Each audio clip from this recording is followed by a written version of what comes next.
setelah ada konflik ini, tragedi ini, akhirnya boykot ini kan muncul meluas gitu kan, jadi salah satu bentuk ikhtiar kita gitu ya. Caranya gimana kita bisa bantu saudara-saudara kita di Palestina yang memang kita jauh nih kayak nggak bisa terjangkau gitu.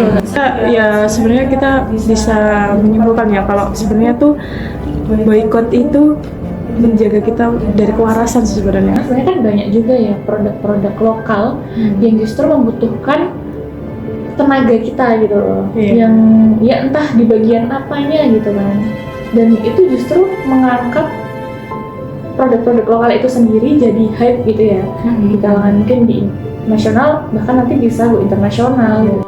Palestina, kita tahu lah Palestina itu seperti apa, baik itu kejadian atau tragedi sampai hari ini masih sama. Kita lihat baik itu di sosial media atau di media berita lain sebagainya, di situ banyak sekali berita-berita dipampangkan lah, dilihatkan oleh dunia bahwa Palestina itu sebenarnya belum merdeka.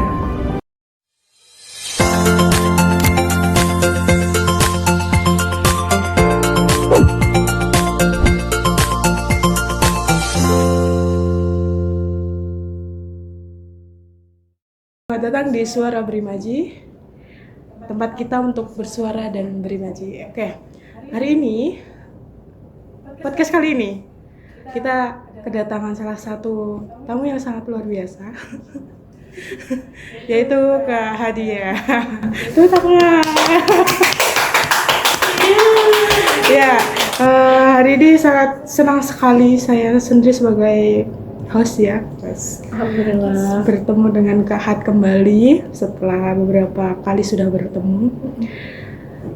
Oke, sebelum kita mulai pembahasan yang banyak insight-nya nanti, mungkin dikit lah Kak, kesibukan Kakak sekarang. Kan tahu dari story-story Kakak sekarang kan sebagai apa namanya sih Kak ya? Sebagai orang media ya, media di Tribun Solo. Nah, boleh Kak dikenalkan. Terima kasih banyak atas undangannya jadi narasumber podcast kali ini. Perkenalkan saya Hadia Kurata Ayu, biasa dipanggil Hadia. Kesibukan saya sekarang saya kerja di salah satu kantor media yang ada di Solo, yaitu di Solo. Sana saya sebagai video editor atau video production di divisi bagian Tribun Video. Sekarang sudah masuk 6 bulan saya kerja di Solo. Alhamdulillah. After fresh graduate langsung banget. berarti real nggak jadi sebagai apa masuk 19 juta pengangguran di Indonesia. Iya.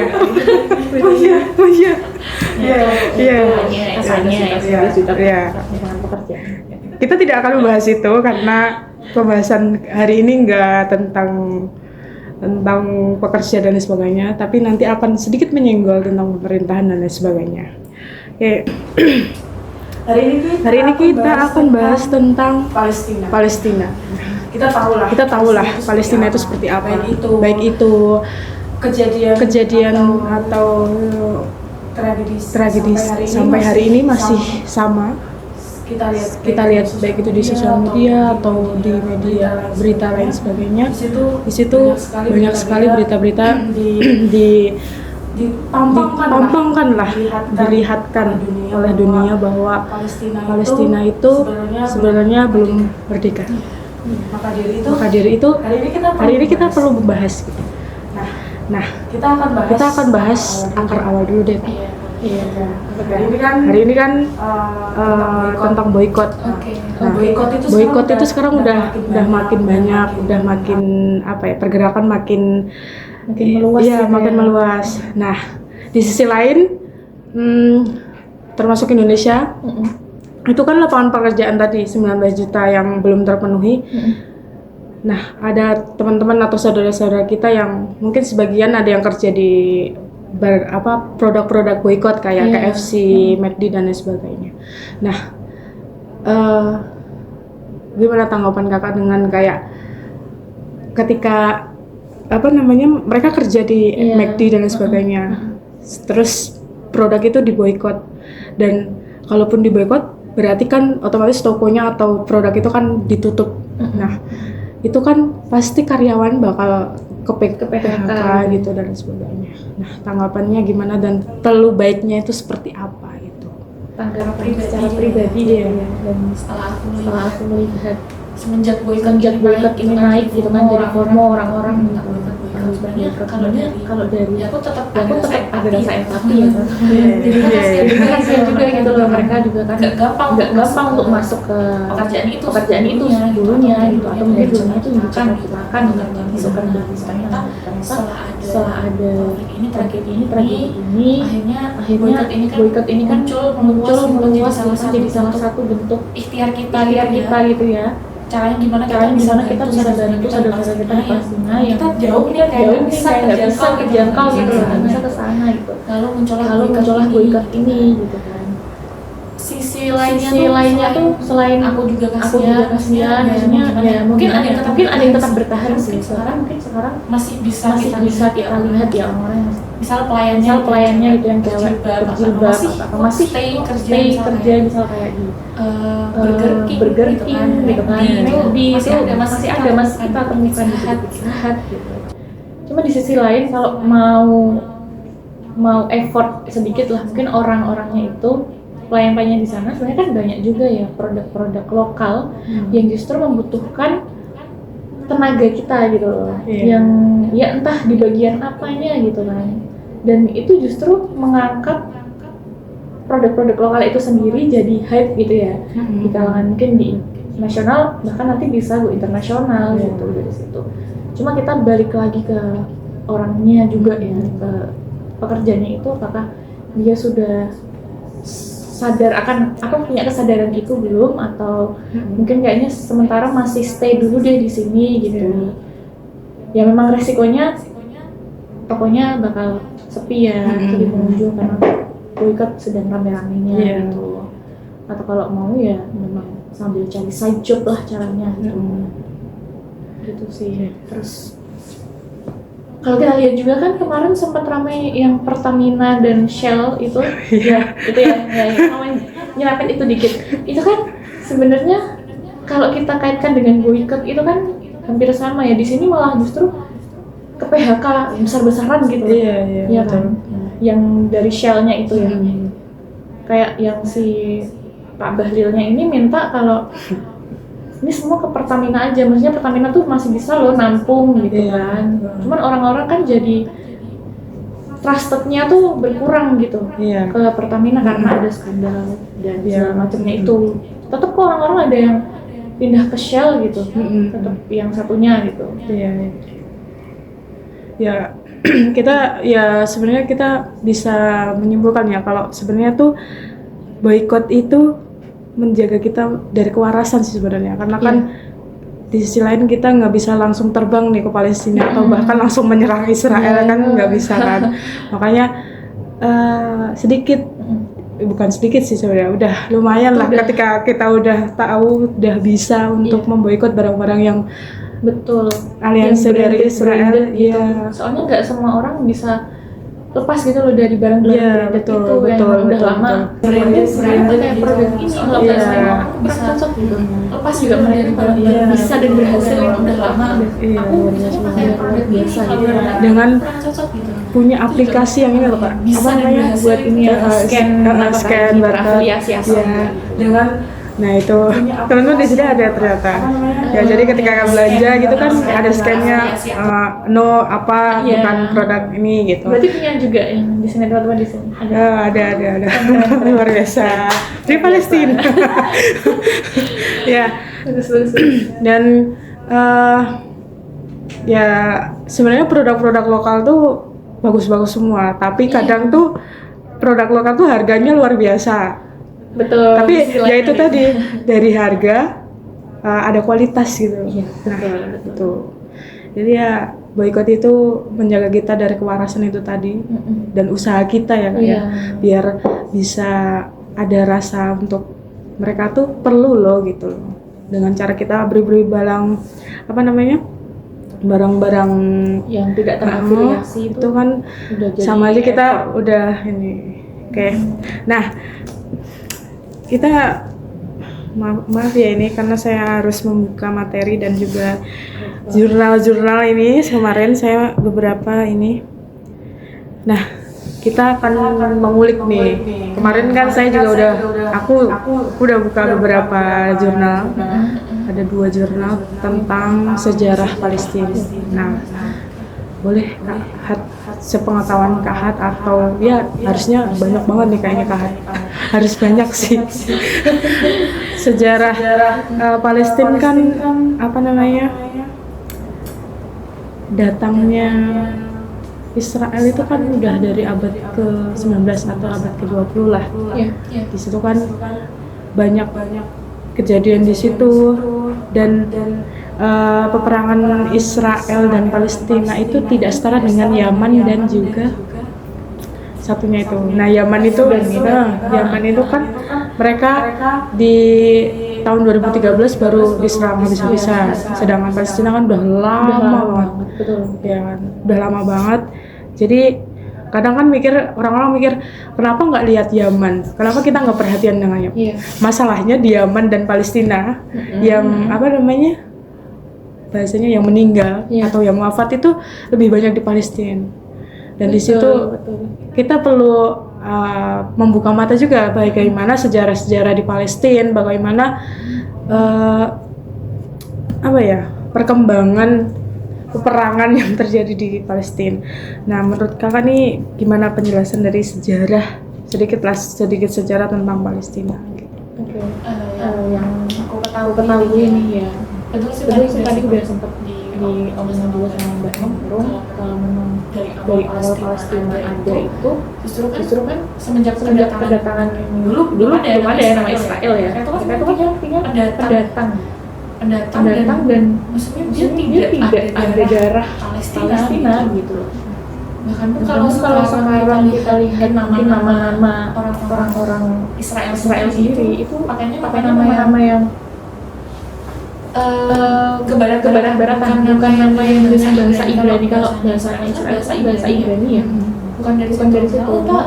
Yang paling terkenal Netanyahu itu kan dari namanya itu bukan nama Israel. Jamin itu dia nama marga yang ada di daerah atau Inggris gitu. Pokoknya bukan dari situ sebenarnya udah kelihatan gitu loh. Dari titik awalnya gitu. Nah di situ aku juga pernah lihat video tapi kayak ilustrasi gitu ya.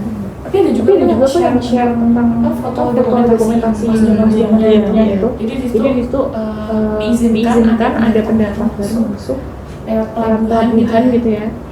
Seingatku dulu mereka dari Inggris. Gitu. Dari Inggris ya. Terus entah kala itu Inggris itu sedang ada konflik juga peperangan. Akhirnya mereka untuk menyelamatkan diri mereka akhirnya nyebrang lah naik kapal sampailah di tanah Palestina itu. Itu juga awalnya disambut baik ya. Caranya tuh si Palestina itu jadi ansornya, sedangkan yang datangnya ini ngajirinya gitu. Jadi dibantu. Jadi si orang Palestina ini ya Ansornya itu udah membantu gitu loh.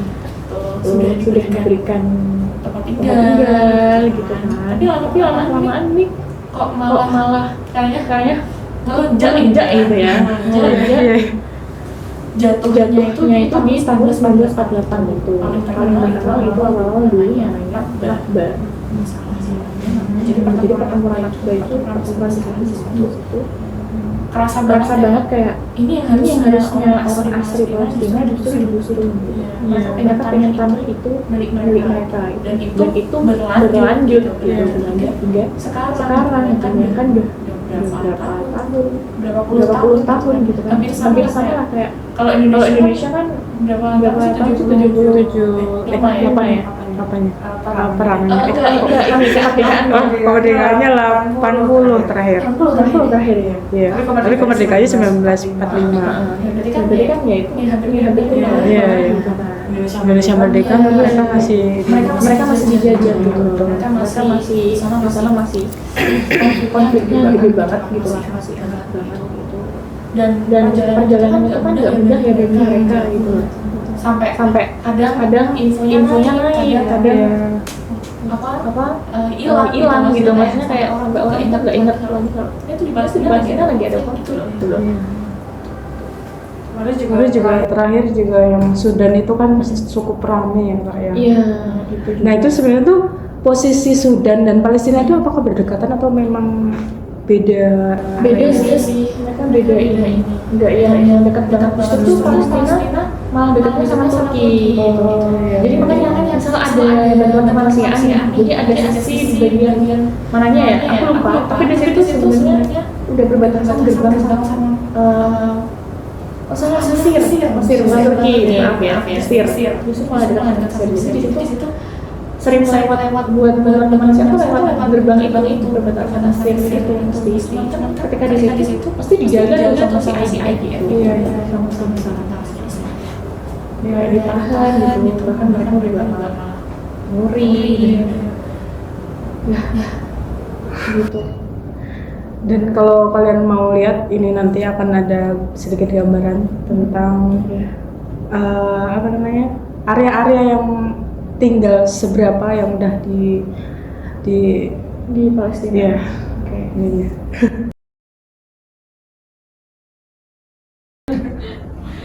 Terus ngomong apa ini soal wilayahnya Palestina ya. Kemarin banget ini gitu. Lagi rame mungkin dia nggak angkat banget ya.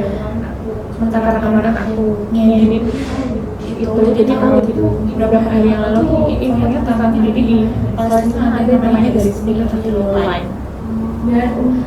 Dan aku kira sebenarnya itu tujuannya garis gitu. Tapi ternyata itu kayak belok. Kalau namanya meaning, dan itu ada tulisannya, kayaknya itu kata bahasa Inggris sih. Dan ini dia naruh antara Israel. Ada di tanah Palestina gitu loh. Jadi daerah namanya yang Khan Yunis atau mana ya? Pokoknya di beberapa daerah Israel mesti ada yellow line. Itu yang tuh si negara sendiri. Jadi biar orang-orang itu tahu. Jadi warga Palestina tahu, si tentaranya Israel tahu juga kalau itu tuh batas gitu. Batas ini yang Israel punya Palestina. Kalau sampai ada salah satu dari kedua pihak ini kalau malah kita ini atau menyatakan justru gitu.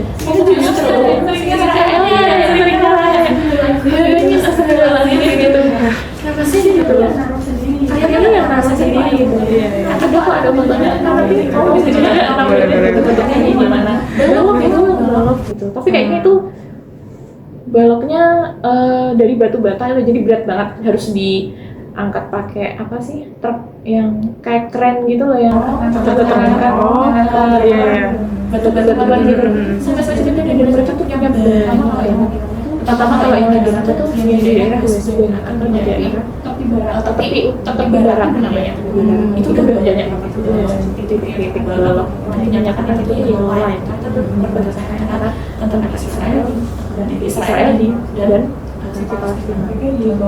Aku pikir yellow line itu area yang udah safety gitu ternyata. Itu ada positifnya juga, mana berarti sisi Palestina harusnya lebih lebih bisa was-was dan aware gitu ya. Misalkan aku tadi langsung ditembak gitu warganya aja. Dan di situ mereka udah kesadaran gitu lah gitu kan. Cuma kenapa tentara Israel juga mengkhianati itu sendiri gitu. Mereka susunnya karena membabar gitu lain itu gitu. Terus gimana ini? Udah hancur banget tuh pikiran kayak yang rata dengan tanah di padahal dunia itu dulu masih indah banget. Aku yang paling benci tuh ini Kak, yang dia nikah sama satu jenis tapi di depan Masjidil Aqsa. Aku rasanya pengen mencaci maki tapi aku harus stay ya bisa harus doakan saja gitu. Kayak why gitu loh kayak itu maksudnya ikonik lah kalau buat orang Islam kan kayak ikonik dimana para nabi kan juga di situ gitu loh. Katakan gitu ya. Ngomongin Masjid Al-Aqsa juga lagi ramenya adalah jadi di situ tentara Israel sekarang lagi ngebangun terowongan di bawahnya Masjid Al-Aqsa. Merinding lagi. Jadi kayak ini semua waktu bisa runtuh. Iya. Gimana ini yang harusnya tanah di bawah Masjid Al-Aqsa itu untuk pengopang malah digolong mereka buat terowongan gitu. Dan itu udah banyak kok gitu ya. Tapi emang caranya di soalnya kalau di sekarang masih ini banget ya sejarah orang yang buka X terus main juga yang ngos-ngos gitu kan tentara Israel juga mereka tentara gitu Ya ini siapa Saddam Permana itu kan dia nge-up gitu kan. Iya, dia nge-up. Berarti kok sama lo gitu doang. Biasanya cuma lah iya kayak iya namanya orang serakah gitu kan. Kalau orang serakah tuh dikasih apa pengennya lagi udah dikasih hati mintain jantung tubuh-tubuhnya kan kayak siapa kalau di Israel kan selalu dicacangkan terus itu keluar kan di Al-Quran itu dan beberapa surah juga itu jelas juga ceritain pokoknya di masa Rasulullah sesenial itu Bani Israel itu disuruh waktu itu disuruh nungguin keledai atau kuda gitu mereka tuh banyak nanya dan kayak ini aku nunggu terus ngapain kayak sudah disuruh duluan gitu loh sebanyak masih nanya terus kayak berarti itu sifatnya dan itu dari Al-Quran pokoknya membaca dan sering notice ada ceritain itu coba bandingin dengan bagaimana kondisi sekarang ya Israel itu seperti apa orang-orangnya kenapa dia bisa sengeyel itu sampai udah dicamkan sama pihak internasional gitu kan maksudnya udah diancam misalkan PBB udah ngancam gitu kan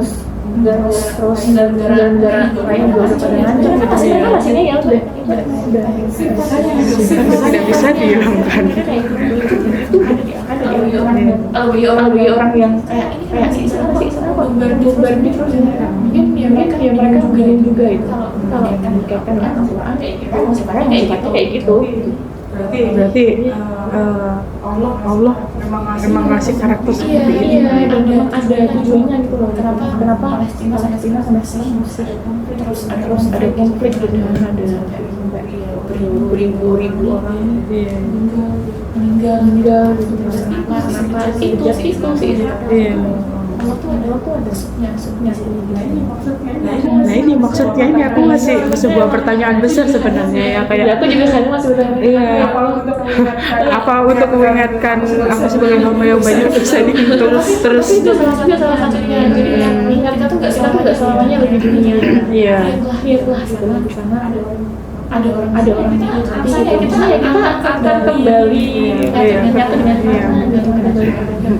menciptakan kita gitu jangan terlalu dihinawi gitu ya jadi lanjut jadi ingat juga bener sih kamu bilangnya ya apa ya tadi aku ngomong apa ya lupa jadi pengingat ya jadi pengingat kita juga kan kayak contoh nih mati listrik semua udah ada pemberitahuan mati listrik 4 jam kita udah nyiapin nyarjer HP nyarjer ini nyarjer itu tapi ketika ada panggilan azan buat sholat dan sebagainya masih ya itu aku juga ngerasain itu sebenarnya kadang harus ada apa ya bahasa berdiri sebagai seorang manusia yang bersih karena kita bukan nabi ya kalau kita nabi mah jangan nanti kayak jangan sebelah oke sebenarnya ngomongin sejarah Palestina tuh kita jangan sampai bosen lah karena kan di situ juga kita belajar banyak hal baik itu sejarah dunianya atau sejarah apa ya, pengetahuan kita. Jadi nggak sedangkal kayak oh Palestina diserang gitu doang, tapi ada akarnya kenapa bukan proses sih, kenapa hal itu terjadi, kenapa harus mereka. Nah, ada pertanyaan di situ dan why, terus bagaimana kita bisa untuk sadar dan aware dengan kondisi seperti itu gitu loh. Nah, selanjutnya kita formal ya. Nah ini kan Kak Had kan sebagai salah satu video editor ya berarti ya, Tribun ya kan Kak. Di situ kan pasti Kakak juga ngambil informasi banyak hal nih, baik entah Kakak ambil dari jurnal atau dari berita terbaru atau dari reporter yang bekerja gitu kan. Nah sekarang ini kan hoax tentang Palestina tuh sebenarnya masih ada, kayak ini siapa sih Kak yang cewek itu loh yang lawannya Ustadz Hussein, itulah pokoknya ibu-ibu, pokoknya itu aku benci banget sama ibu-ibunya itu.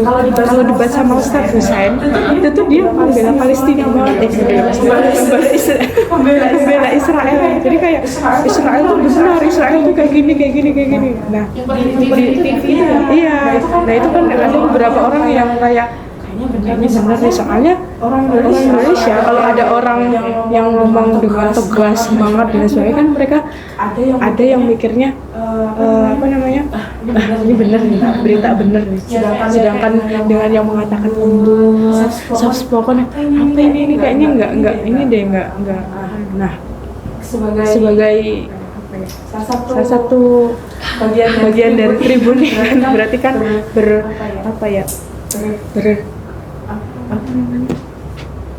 berkomunikasi dengan banyak orang ya, dan itu dari segala sumber informasi. Gimana kita perlu menghindari hoax-hoax yang ada gitu loh terkait Palestina gitu. Karena kan kalau ada hoax tuh benar-benar kita yang hapusnya tuh susah banget gitu loh. Iya, apalagi dunia digitalnya sekarang Masya Allah tabarakallah. Jadi doktrin terus. Iya, kayak sedih banget. Makanya sampai sekarang kan anak-anak usia dini ini kan udah dijelasin kalau Palestina, teman-teman Palestina itu seperti ini. Bahkan ada yang bilang anak-anak membaca itu, anak-anak kalau membaca katanya menghilangkan masa kekanak-kanakan. Salah itu. Oke, lanjut ke ini. Kita nggak bahas itu. Oke. Benar sih. Artinya aku pernah mengalami ya. Misalnya di kantor nih ketemu sama banyak orang. Apalagi memang di divisiku di trading video itu aku tugasnya memang khusus berita nasional termasuk Hamas Israel. Jadi emang tiap hari itu harus update gitu loh. Nggak cuma Hamas Israel aja sih, yang salah Timur Tengah ya. Sudan gitu, Yaman. Mereka sedang ada apa nih gitu. Itu juga update gitu. Nah, beberapa kali juga ngobrol juga nih gitu antara aku dan temanku gitu kan, satu divisi gitu ngobrolin. Waktu itu karena ini jadi Hamas sama Israel itu saling tukar tawanan gitu. Pernah baca ini nggak beritanya nggak? Belum. Jadi aku baru saling deal-dealan. Jadi setelah senjata 10 Oktober itu dan bahkan yang Israel mulai lagi ya dia. Terus akhirnya bikin kesepakatan keduanya harus saling memberikan tawanan. Jadi si Hamas itu juga punya tawanan Israel gitu. Itu warga sipil ada, tentaranya juga ada gitu. Si tentara Israel juga dia punya tawanan orang Palestina. Ada warga sipilnya, ada juga orang inilah yang caranya tuh dia penggedenya di Palestina tuh juga ada. Nah, itu ada juga. Udah sekarang kita nggak akan lanjutin bombardir ini gitu, tapi kita sama-sama ngebalikin tawanan gitu. Cuman tawanan itu kan ada yang sudah mati, ada yang sudah meninggal, ada yang masih hidup gitu. Tapi di penjara. Iya. Cuman kan emang dari beberapa apa ya namanya nih komentar dari antara kedua tawanan ini tuh berbeda gitu. Antara gimana kamu jadi tawanannya Hamas gitu. Mereka ngapain kamu aja di sana gitu. Mereka kebanyakan bilangnya ya yang baik-baik gitu loh, kayak mereka tuh komentarnya yang positif. Kalau Hamas tuh ini loh treatmentnya bagus banget gitu. Aku diajakin dikasih bacaan apa buku gitu, kayak bener yang soft gitu lah. Beda ketika tawanan Palestina diambil oleh Israel gitu. Di sana itu kan banget ada satu itu kayak Astagfirullahaladzim. Itu ada fotonya deh. Kamu kalau mau nanti cari itu bisa ditampilkan. Tapi kayaknya di blur karena itu udah yang badannya tuh sekujur tubuh dia gosong semuanya, terus bertelanjang. Matanya tuh udah yang satu nggak tahu hilang atau gimana. Tapi itu udah nggak terlihat itu tuh muka gitu. Dan itu juga selain itu ada juga tawanan Israel, tawanan Palestina yang di Israel. Dia komentar itu sampai yang nangis gitu kan, karena pada dikembaliin dan ada keluarga masing-masing gitu. Itu ada yang sampai dia tuh nangis dan masih tahu, tapi kalau aku tuh kemarin waktu ditahu sama Israel itu sampai dikencingin gitu, sampai ada kekerasan seksualnya, padahal cowok gitu aja. Jadi itu ada videonya kok, rame juga. Ya nanti gambarnya itu. Aku ngerasain juga gimana dia pas cerita di situ kan, langsung dia rame, jurnalis juga langsung ngomongin ini kan, dia cerita tuh sambil nangis dan pokoknya beberapa kali kayak dikencingin gitu di mukanya atau di tubuhnya gitu, terus makan juga kayak nggak sedangkan kadang enggak gitu, terus tiba-tiba kadang juga ditimpa batu apa gitu, terus ya itu tadi loh sampai ada pelecehan seksualnya itu di situ. Cowok nggak memandang itu cowok atau cewek yang ditawan, pokoknya antaranya kayak gitu antara Israelnya gitu. Dari dua sisi itu harusnya ya kalau punya rasa empati. Sementara Israelnya atau mungkin warga Israel lah, masa mereka nggak megang medsos gitu, kan mesti share juga kan video-video itu. Mereka harusnya paham lah kalau ini loh udah kelihatan banget sifatnya antara Israel sama Hamas tuh beda gitu. Dan di situ satu waktu drone-nya Israel kan masih sering berkeliaran ya di wilayah Palestina. Di situ diduga Hamas itu lagi ngubur tawanan, tapi yang sudah meninggal, tawanan Israel dikubur, terus dikeruk lagi pakai traktor. Jadi setelah itu tuh ada namanya Palang Merah Internasional datang, karena emang mereka sering banget ya mengitari daerah konflik itu, kayak ya nanya-nanyain atau lagi ada mungkin ketemu mayat atau apa gitu. Nah pas si Palang Merah Internasional ini datang mobilnya, si Hamas tuh langsung naruh lagi, terus kayak seakan-akan dari video drone itu ya si Hamas tuh lagi ini ngeberesin ini mayatnya itu. Tapi udah ditaruh di bukan plastik sih, tempat yang buat tas mayat gitu loh. Gitu. Padahal sebelumnya dia kelihatan di situ ngubur, mendem ininya mayatnya gitu. Di situ Israelnya marah dong gitu. Karena ini kenapa Hamas kayak gini? Nah disitulah juga muncul pertanyaan dari aku dan temanku juga gitu. Temanku itu ya bilang, ayo itu ya Hamas ya gitu. Langsung dia tuh perasaannya ke Hamas langsung yang berubah negatif gitu. Hamas gitu ya, tega ya gitu. Soalnya pas waktu Palang Merahnya datang, itu Hamas langsung ngelakuin hal lain gitu, bukan hubur lagi gitu. Jadinya kan Palang Merahnya ketika datang itu kan ngelihat Hamasnya lagi ngurusin mayat gitu, betul gitu. Itu sih, dari situ pun aku langsung ngerasa kayak oh bisa juga ya, maksudnya framing banget gitu, framing dan bisa kedoktrin banget gitu. Padahal dari video yang itu dia tuh belum tahu juga sih situasinya gimana, kan itu dapatnya dari drone-nya Israel taunya dari sisinya Israel gitu. Kalau dari Hamasnya sejauh itu enggak, maksudnya jarang juga speak up gitu soalnya. Terus juga beberapa kali soal kadang temanku itu ngerasa kalau Hamas tuh ya kenapa ya kok dia mengawali bombardir dulu di 7 Oktober 2023 gitu. Kayak masih ada yang ngerasa kalau Ini kalau bukan Hamas yang memulai di 7 Oktober itu kayaknya nggak akan Nggak ada. sebegininya deh Iya. gitu loh.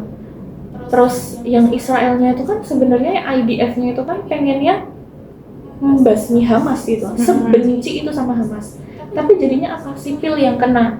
Terus ngerasa kalau Hamas ini jadinya nggak peduli sama si sipilnya Palestina gitu. Iya. Lihat deh kayak nggak berjatuhan banyak korban gitu kan di situ. Terus temanku di sini juga jadi bertanya-tanya gitu. Aku juga pas dia cerita gitu, aku jadi mikir juga gitu.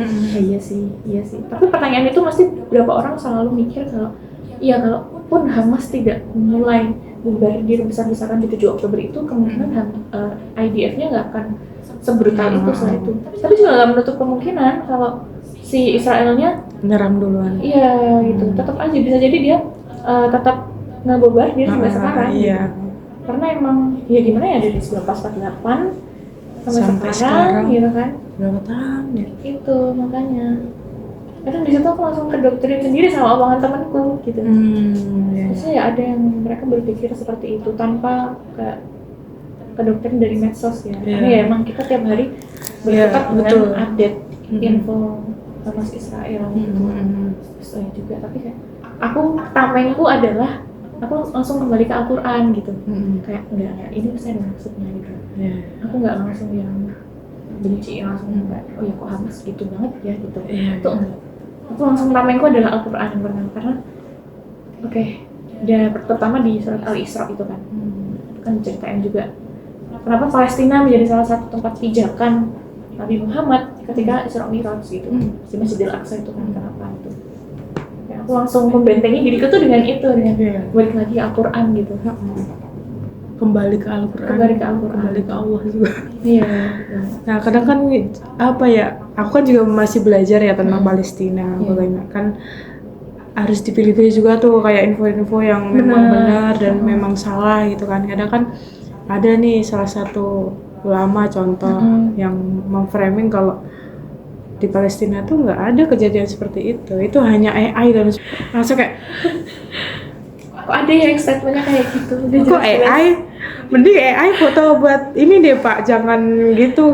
Kadang kan kita ini kan takutnya orang yang malas berpikir kritis, malas cari info kayak bener nih kayaknya Ustadz, bener nih kayaknya ulama. Nah itu tuh jadi problem sebenarnya sampai saat ini. Kadang aku mau buat konten gitu tentang Palestina, tapi keilmuanku tentang Palestina tuh belum sejauh itu gitu loh. Mungkin ya paling mengajak boikot doang, gitu-gitu doang. Jadi kan it's okay. Tapi mau berusaha lebih jauh lagi sih sebenarnya. Kayak aku aja baru fokus di tentang Palestina tuh baru akhir-akhir ini sebenarnya. Paling udah 1 tahun terakhir inilah.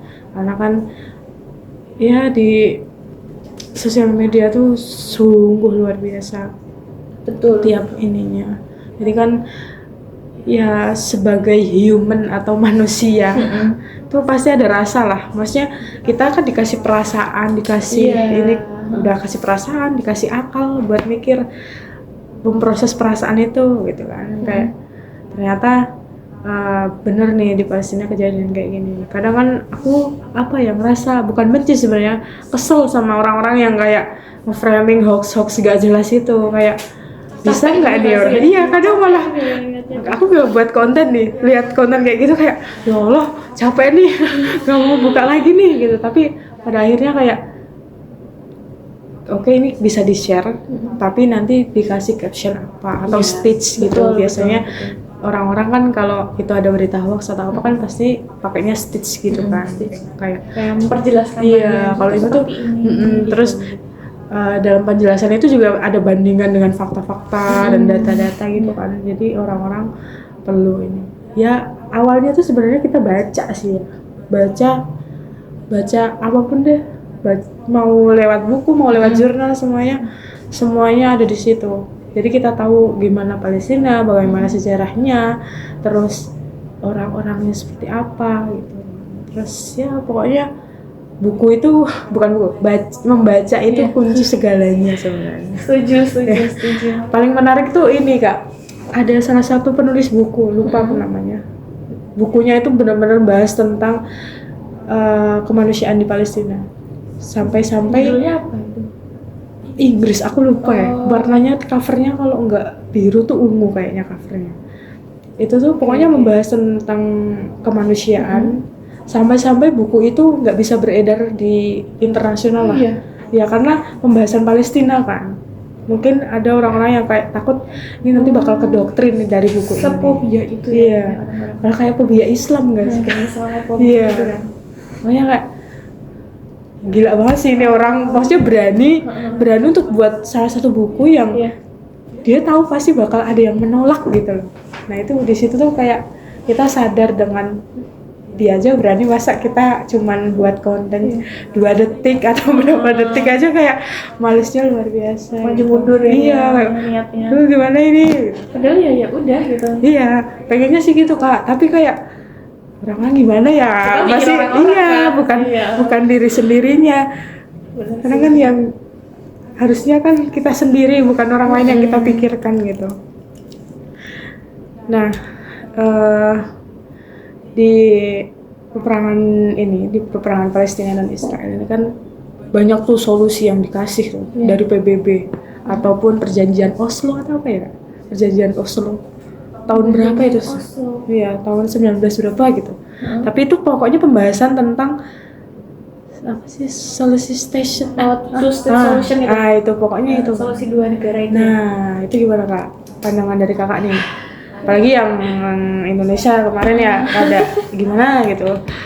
Ini lama-lama balik di negara beberapa bulan yang lalu iya. Ya orang-orang masih ya gimana ya, namanya jejak digital ya. Iya masih gak bisa terhapus gitu dari memori itu. Kan orang kayak gampang nge-save, nge-download. Iya, betul. Masih bisa dibuka lagi, ini loh buktinya gitu loh. Kenapa dulu bisa sampai yang terbaru kemarin tuh ini, pihak pemerintah AS itu mereka mau menyatakan mau mediasi dan ngobrol langsung dengan Hamas.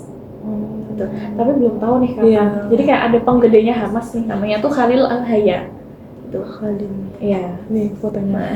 Iya, nanti bisa lihat aja fotonya. Jadi beliau ini ya jubirnya Hamas ya, bisa dikatakan gitu. Beda kalau sama yang bukan jubir deh. Kalau jubir kan kayak Abu Ubaidah. Kalau Abu Ubaidah kan kemarin sudah ya dinyatakan memang meninggal ya bersama keluarganya gitu. Dibunuh oleh IDF. Emang dia juga diincar juga Abu Ubaidah. Jadi jubirnya ya. Pokoknya kalau teman-teman lihat dia sering banget stylenya tuh pakai baju tentara, terus pakai ini kefiah yang benar nutup, jadi cuma matanya doang yang kelihatan. Kalau teman-teman sering lihat foto itu Abu Ubaidah gitu. Tapi sekarang beliau sudah wafat gitu. Nah, tapi belum tahu ya kapan pertemuan ini. Aku juga sangat menunggu apa yang akan dibicarakan oleh pihak AS dan Hamas ini gitu. Karena pun aku melihat dari sisi AS ya, Amerika itu dia juga benci kok sama Hamas itu, kelihatan kayak dia seenggak pro itu dengan Hamas gitu. Cuman kalau di depan Israel, terus kayak kemarin ada two state solution, terus kayak memberikan apa ya, mediasi antara Hamas dan Israel tuh yang Amerika kelihatan yang penengah banget gitu loh, netral gitu. Belaga pahlawan. Iya banget gitu loh. Ada ya orang ngelakuin gini ya gitu, kelihatan banget. Tapi sejujurnya enggak gitu loh. Bahkan yang paling mengagetkan adalah statementnya ini keponakan atau mantu, bukan mantu. Oke, pokoknya masih saudaraan sama Trump ya. Itu dia bikin statementnya yang paling aku ingat adalah dia ngomong di speech kalau kejadian yang ada di Palestina itu bukan asli gitu. Bukan asli, itu bukan perang gitu. Terus apa dong? Itu nggak ada gitu, kayak itu nggak ada, itu bohongan, itu akal-akalan mereka. Itu ada speechnya gitu, pakai bahasa Inggris. Dan aku kayak beberapa kali mendengarkan speechnya dia pakai bahasa Inggris kayak notice gitu, emang dia bilang kayak gitu kalau di Palestina tuh nggak ada, itu apa gitu nggak. Itu sebel banget, makanya kok bisa ya ada orang macam-macam dia gitu, dan si Trumpnya pun juga menjadikan dirinya tuh kayak hero gitu loh. Bisa mengayomi banyak Palestina, bisa mengayomi Israel, presidennya Palestina Mahmud Abbas itu kan sampai dia pengen mediasi juga ke Amerika.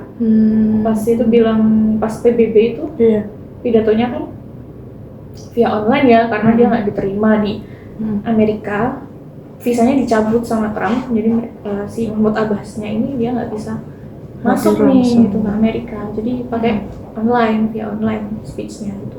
Itu di situ bener-bener ngomong speech-nya tuh intinya ingin menggabungkan dirinya dengan Amerika gitu, kayak ada kerjasama dengan Amerika gitu.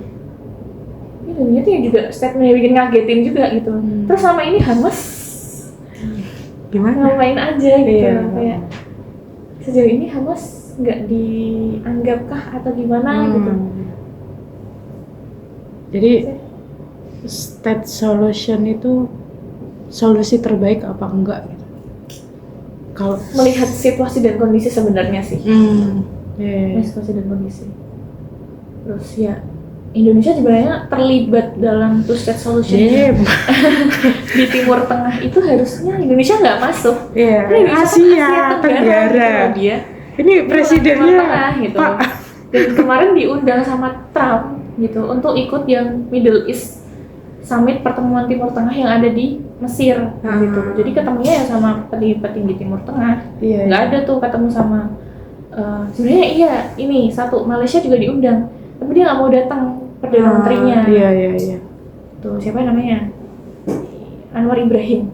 Tuh dia nggak mau datang karena beliau nggak pengen urusan soal Palestina ini dicampur adukan dengan ada Amerika gitu ya. Berarti dunia politik Arab lah gitu. Ya. Kayak dia bisa kok, gitu. Malaysia bisa sendiri kok untuk melakukan hal itu gitu. Jadi dia nggak diundang, nggak datang gitu. Jadi ya udah adanya Pak Prabowo saja kalau dari Asia.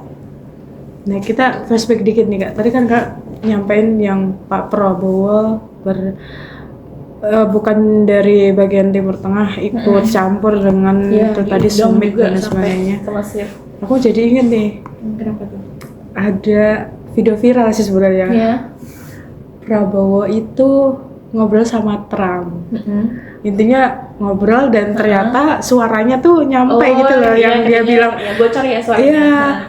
Malah nanyain anaknya, ininya. Kalaupun bisnis kan harusnya dia kesana bukan mewakilkan sebagai presiden Indonesia dong, gitu loh. Kayak bapak ini sungguh luar biasa. Nyariin adiknya, namanya siapa ya? Adiknya Trump. Lupa saya. Aku lupa namanya siapa. Pokoknya ya gitu lah, terus kayak rame kan gitu. Iya kayaknya deh. Soalnya dia jelas banget nyebut itu aksen ngomongnya jelas. Ngapain kan kalau dia perwakilan presiden Indonesia ngapain nyari ini gitu loh. Kalaupun nyari ya beliau ini datang ke Amerika itu buat bisnis aja, ngapain gitu loh. Nah kadang kayak rame banget itu sebenarnya, sampai ini konten kreator siapa ya? Aku lupa ya. Pokoknya dia sampai ya dia kan sering speech tentang pemerintah dan sebagainya. Nah itu aku tahu dari situ kayak ini ada gebrakan apa lagi sih pemerintah? Udah BBM jadi etanol itu sekarang malah mau bus belum selesai. Bus belum selesai juga nih. Ijazah itu juga belum selesai ya sampai sekarang itu. Sebenarnya ijazah gak usah diurusin.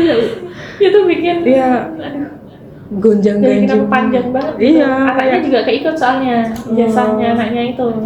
Ramai juga itu sempat kayak ini kenapa jadi ngurusin ijazah? Iya, kadang sebagai rakyat Indonesia yang cinta tanah air ini kayak ada hal yang lebih mendesak gitu loh. Kayak teman-teman kita yang kemarin ya semoga diterima imal ibadahnya. Demonstran yang meninggal itu. Nah, harusnya tuh mereka mikir di situ gitu loh. Jangan cuma santunan, mereka bukannya mereka nggak butuh santunan, tapi gimana gitu loh, pemerintah itu bisa melihat hal-hal di sekitar dulu lah gitu. Kalaupun mau bisnis nanti di luar inilah. Saya suka Pak Purbaya ya. Pak Purbaya oke banget. Kayaknya Pak Purbaya Jepang. Terus apa lagi ya? Tadi sampai mana lagi? Itu pertemuan. Nah itu kan agak ini rame banget kan Kak. Jadi kayak nah terus kita mau ngapain, harus bersuara ke sana kemari, sedangkan dia ikut campur dan lain sebagainya. Nah, kadang kan kita aja sebagai rakyat Indonesia sudah seperti ini kan dengan pemerintah, ya kadang kita disuruh ya kalian jangan kebanyakan kritik, kerja. Nah, katanya janjinya mana gitu. Itu yang perlu 19 juta lapangan pekerjaan kan juga masih dipertanyakan sampai sekarang. Ini sebagai mahasiswa ini agak kondal-kondal ya gitu. Ya intinya tuh apa ya, pemerintah itu juga harus bersinergi lah. Dalam hal ini kan nggak kayak percuma dong rakyat kayak demo lah apalah buat Palestina tapi nggak pernah dilihat, nggak pernah ada rasa oh iya ya kayaknya kita perlu ini. Oke, selanjutnya kita closing statement saya muat karena waktunya sudah cukup panjang tapi sebenarnya masih pengen ngobrol. Nah, ada closing statement lah dari Kak Hat buat teman-teman Gen Z ini ataupun Gen milenial untuk sadar, aware, ada rasa awareness lah dengan kejadian atau sejarah Palestina yang perlu kita kulik lagi, perlu kita pelajari lagi, perlu kita pahami lagi terutama kita sebagai seorang muslim yang diajarkan untuk punya jiwa kemanusiaan, jiwa empati, humannya juga ada gitu. Nah, closing statement dari Kak Adi. Udah closing statement aja ya. Cepat banget terasa. Kalau misalkan dari aku, buat teman-teman sekarang terutama Gen Z ini, karena aku juga dari Gen Z di sini, dari rasakan juga rasanya. Bagaimana hidup kita sehari-hari screen time-nya tuh banyak banget gitu ya, sampai mungkin bisa tuh sehari 8 jam kan 10 jam gitu ya, screen time doang gitu. Bagaimana dengan hal realita lainnya yang juga kita perlu aware gitu. Nah, karena kita sekarang lagi ngomongin soal Palestina, aku pengen pesan gini aja sih. Zaman sekarang itu kita bisa, kalau kita pengen jihad ya bahasanya, nah kita pengen bantu gimana juga pengen memerangi Israel itu, tapi kita nggak bisa secara nyata ya. Sekarang itu udah zamannya digital gitu. Jadi sekarang kita ngomongin perang, ngomongin jihad, sekarang bukan yang pakai alat, harus pakai pedang dan segala macam, harus pakai tembakan atau apa, tapi kita bisa gunakan hati kita masing-masing gitu. Jadi ini jadi tameng kita untuk di zaman sekarang ya, terutama Gen Z gitu kan. Pakailah media kalian, media sosial kalian, HP kalian ini gunakan buat jadi tameng atau jadi alat perang kalian sendiri gitu. Orang nggak perlu tahu sebenarnya gitu kalau kamu udah ngelakuin apa buat Palestina. Yang penting kamu selama ini udah ngapain aja sama Palestina gitu. Minimal tadilah teman-teman bisa aware atau ada rasa peduli gitu dengan boykot gitu. Kalau misalnya sekarang kita beli apa gitu langsung lihatnya, oh ini merek terafiliasi gitu. Kayak rasanya tuh udah seneng banget gitu loh. Atau mendengar misalkan aku sama temanku tiba-tiba nanya gitu, ini produk terafiliasi nggak gitu. Berarti masih ada yang aware gitu. Jadi itu sih pesanku yang paling utama. Jadi sekarang kita tuh perang pakai HP gitu. Kita perang pakai media digital. Karena medialah sekarang yang jadi tameng yang bisa tersebar dimanapun gitu ya, unlimited, nggak terbatas gitu. Jadi teman-teman ini saatnya bisa gunain media sosial teman-teman gitu untuk dimanfaatkan lah gitu, manfaatkan sebaik-baiknya gitu kan, daripada nggak jelas buat apa-apa, mending buat ini salah satunya menyuarakan Palestina gitu. Ya semoga istiqomah, karena istiqomah itu susah. Ya kita bisa tarik dari awal sampai akhir, boykot itu penting. Boykot itu bagian dari menjaga kewarasan kita sebagai seorang muslim dan juga sebagai manusia. Terus sejarah Palestina itu nggak cuma sekedar di area dangkal aja atau area pembukaan, tapi kita perlu paham bagaimana akar-akar sejarah Palestina yang perlu kita pahami, perlu kita teliti lah bahasanya. Kita sebagai mahasiswa juga perlu meneliti, perlu mengidentifikasi dan lain sebagainya, dan juga lupa sih saya Dan pokoknya ada rasa awareness kita itu manusia. Kalau kita ingin dimanusiakan manusia, kita harus memanusiakan manusia. Itu sih pesanku. Dan mungkin itu dulu teman-teman. Hari ini Suara Berimaji kedatangan tamu yang luar biasa, Kak Hadia. Terima kasih untuk waktunya. Semoga kita selalu diistiqomahkan untuk menyuarakan hak-hak teman-teman Palestina atau saudara-saudara kita di Palestina. Kalau nggak bisa buat konten, kita share aja, share, repost, itu cuma yang kita fungsikan hanya jari doang. Tapi kalau kita konten kan mungkin agak sedikit effort. Nah kalau nggak mau effort, mau rebahan aja, repost aja. Itu yang kulakukan. Nah kita bisa ngelakuin itu. Mungkin itu dulu teman-teman buat podcast kali ini, podcast Suara Berimaji, tempat kita bersuara dan berimaji. Terima kasih, sampai jumpa di episode berikutnya. Sampai jumpa, terima kasih.